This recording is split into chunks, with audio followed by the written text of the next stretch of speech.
नमस्कार, द टाइटेड में आपका स्वागत है। हम लगातार सभी राज्यों के सभी विधानसभा का एक विश्लेषण लेकर के आए हैं कि हमारा द टाइटेड का ग्राउंड रिपोर्ट क्या कहता है। वहाँ पर हिस्ट्री, ज्योग्राफी सभी मिलाकर के हम आकलन कर रहे हैं कि वहाँ पर कौन विधायक बन रहे हैं और किसका पल्ला भारी है।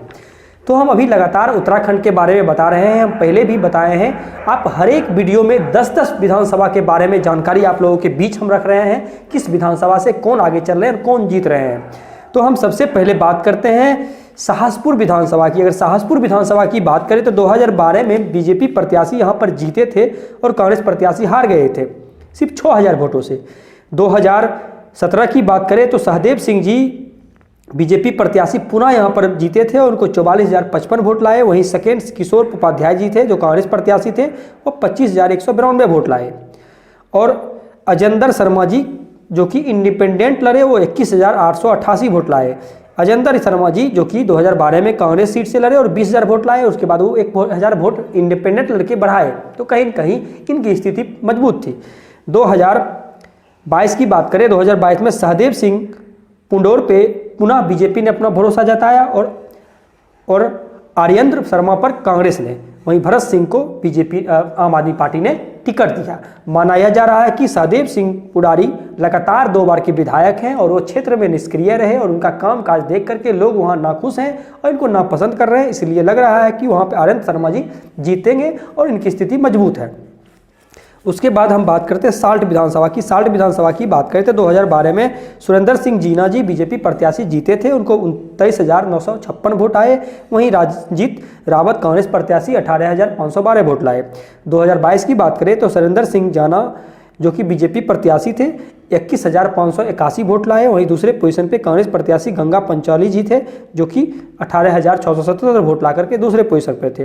2022 की बात करें तो महेश जीना यहाँ पर बीजेपी प्रत्याशी हैं, रंजित रावत कांग्रेस प्रत्याशी हैं और सुरेश चंद्र बिष्ट जी जो कि यहाँ पर आम आदमी पार्टी के प्रत्याशी हैं। माना जा रहा है कि महेश जीना और रंजित रावत के बीच में कांटे की टक्कर है। इस कांटे की टक्कर में महेश जीना जी की स्थिति मजबूत है और ये जीतते हुए नजर आ रहे हैं।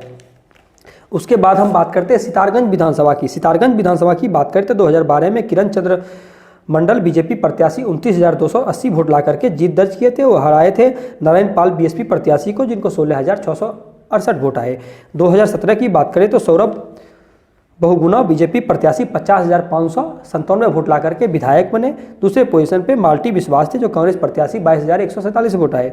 2022 की बात करें तो सौरभ बहुगुणा पर बीजेपी ने पुनः अपना भरोसा जताया, नवतेज पाल सिंह पर कांग्रेस ने, वहीं अजय जायसवाल पर आम आदमी पार्टी ने। माना जा रहा है कि इस बार आम आदमी पार्टी की यहाँ पर स्थिति मजबूत है, लेकिन वो जिताऊ लायक नहीं है, वो जीत नहीं पाएंगे। वह 25,000 से 30,000 वोट लाने में कामयाब होंगे, लेकिन यह वोट काटेंगे किसको? बीजेपी और कांग्रेस को तबाह कर रहे हैं। लेकिन अभी कांग्रेस और बीजेपी एक कांटे की टक्कर है। इस कांटे की टक्कर में सौरभ बहुगुणा पुनः यहाँ पर बीजेपी को जीत दिलवाने में कामयाब होते हुए नजर आ रही है। उसके बाद बात करते हैं सोमेश्वर विधानसभा की। सोमेश्वर विधानसभा जो कि एससी सीट है। 2017 में रेखा आर्या बीजेपी प्रत्याशी 21,780 वोट ला करके जीत दर्ज किए थे। राजेंद्र को हराए थे जो कांग्रेस प्रत्याशी 21,070 वोट लाए थे, यानी सिर्फ 600 वोट से वो हार गए थे, 610 वोटों से वो हार गए थे। इस बार रेखा आर्या पर पुनः बीजेपी ने भरोसा जताया, राजेंद्र बाराकोटी पर पुनः कांग्रेस ने, वहीं डॉक्टर हरीश आर्या पर जो आम आदमी पार्टी ने। माना जा रहा है कि राजेंद्र बाराकोटी इस बार यह जीत रहे हैं और सोमेश्वर का सीट जा रहा है कांग्रेस के प्रत्याशी को। उसके हम श्रीनगर की बात करें तो श्रीनगर लगातार बीजेपी कांग्रेस के बीच में कांटे की टक्कर रहा है और पिछले बार 2017 में यहाँ पर कांग्रेस प्रत्याशी जीते हुए थे। धन सिंह रावत जी वो हराए थे गणेश गोडियाल को जो कांग्रेस प्रत्याशी थे, जो कि सेकेंड पोजीशन पे 22,118 वोट लाए थे और 8,000 वोटों से हार गए थे। 2012 में यही गणेश गोडियाल जी जीते थे, उनको 27,943 वोट 93 वोट आए और बीजेपी के धन सिंह रावत जी 22,930 वोट लाए।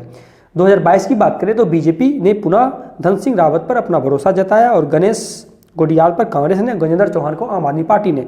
माना जा रहा है कि बीजेपी की स्थिति यहाँ मजबूत है और यह सीट धन सिंह रावत जी पुनः जीतते हुए नजर आ रहे हैं और श्रीनगर का सीट जा रहा है बीजेपी के पाले में। उसके बाद बात करते हैं टिहरी विधानसभा की। टिहरी विधानसभा की बारे में बात करें तो धन सिंह नेगी जो कि इस बार कांग्रेस के सीट से लड़ रहे हैं और किशोर उपाध्याय बीजेपी के सीट से और त्रिलोक सिंह नेगी जी आम आदमी पार्टी के सीट से।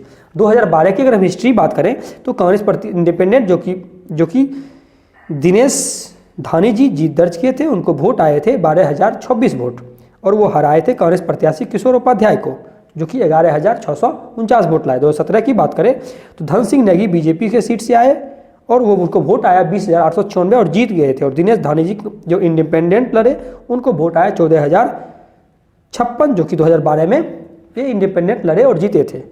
नरेंद्र चंद्र रोमाला जी जो कि इस बार कांग्रेस से 44,000 इतना वोट लाए। इस बार किशोर उपाध्याय जो कि कांग्रेस प्रत्याशी थे 2012 में, उनको टिकट दिया।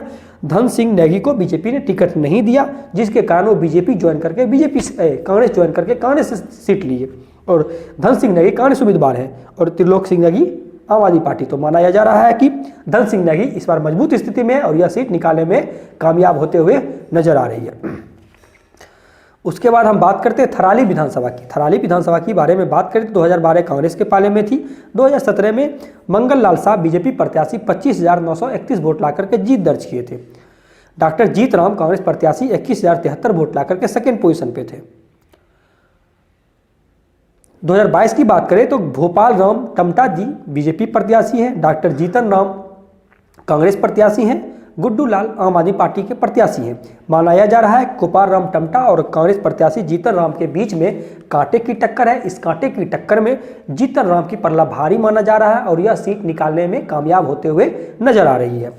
उसके बाद हम बात करते हैं विकासनगर की। विकासनगर की बात करें तो 2012 में कांग्रेस ने यह जीते थे और 32,742 वोट आया। वो हराए थे कुलदीप कुमार बीजेपी प्रत्याशी को, जिनको 22,885 वोट आए। 2017 की बात करें तो मुन्ना सिंह चौहान बीजेपी प्रत्याशी 38,895 वोट लाकर के जीत दर्ज किए थे। वो हराए थे कांग्रेस प्रत्याशी को, जिनको 32,477 वोट आए।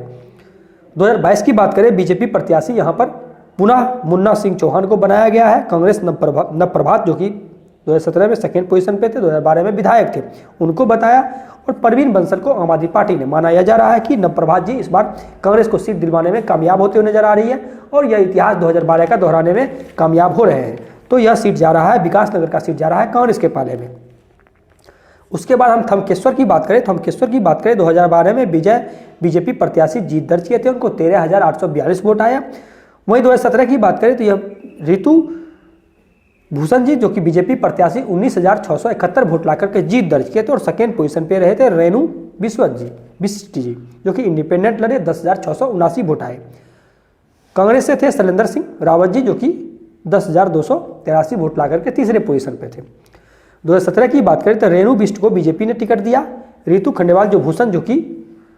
ऋतु भूषण जी जो कि बीजेपी विधायक थे, उनको टिकट काट करके वो टिकट दिए रेणु बिष्ट को, जो कि इंडिपेंडेंट उम्मीदवार थे और सेकेंड पोजीशन पर थे। और कांग्रेस ने शैलेंद्र सिंह पर पुनः अपना भरोसा जताया और अविरल बिष्ट पर आम आदमी पार्टी ने। माना जा रहा है कि रेणु बिष्ट इंडिपेंडेंट प्रत्याशी को बीजेपी में आ जाने से यह सीट बीजेपी के लिए अच्छा हो गया और यह सीट निकालने में कामयाब होते नजर आ रही है। अगर यह फिर से पुनः उम्मीदवार पुराने विधायक को देते तो यह सीट बीजेपी के पाले से चला जाता। तो यह सीट जा रहा है बीजेपी के पाले में और रेणु बिष्ट जी इस बार विधायक बनने में कामयाब होते हुए नजर आ रहे हैं।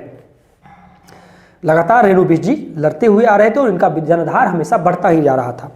उसके बाद हम बात करते हैं यमुनोत्री की। अगर यमुनोत्री की बात करें तो 2012 में प्रीतम सिंह पनवर जी जो कि जीते थे, वो यूकेडीपी के प्रत्याशी थे और उनको 15,909 वोट आए। कांग्रेस दूसरे पोजीशन और बीजेपी तीसरे पोजीशन पे थे। 2017 की बात करें तो केदार सिंह बीजेपी प्रत्याशी 19,800 वोट ला करके जीत दर्ज किए, जो कि संजय धोबाल जी को कांग्रेस प्रत्याशी 13,840 वोट आए और उनको 6,000 वोटों से हरा दिए।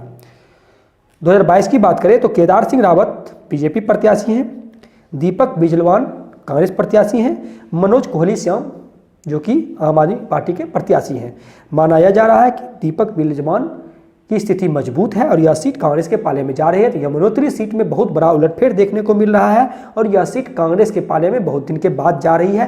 तो यह सीट जा रही है कांग्रेस के पाले में, तो यमुनोत्री जा रही है कांग्रेस के पाले में। इस तरह से हमने सभी विधानसभा के बारे में बता दिया। आप हमारे चैनल पे जा करके हर एक विधानसभा के बारे में बता सकते हैं। एक वीडियो में उत्तराखंड के 10 विधानसभा के बारे में हमने विश्लेषण किया। तो हम समराइज कर देते हैं कि कौन सा विधानसभा कौन जीत रहे हैं इस 10 विधानसभा के बारे में। तो हम बात करते हैं शाहजपुर बीजेपी कांग्रेस के पाले में, साल्ट बीजेपी के पाले में, सितारगंज बीजेपी के पाले में, सोमेश्वर कांग्रेस के पाले में, श्रीनगर बीजेपी के पाले में, टिहरी कांग्रेस के पाले में, थराली कांग्रेस के पाले में, विकासनगर कांग्रेस के पाले में, थमकेश्वर बीजेपी के पाले में, यमुनोत्री कांग्रेस के पाले में। तो इस तरह से हमने सभी विधानसभा के बारे में बता दिया। आप हमारे चैनल को सब्सक्राइब करें, लाइक करें। आप अपने विधानसभा का कमेंट बॉक्स में जरूर कमेंट करें ताकि हमें भी पता चले कि आप क्या कहते हैं। धन्यवाद।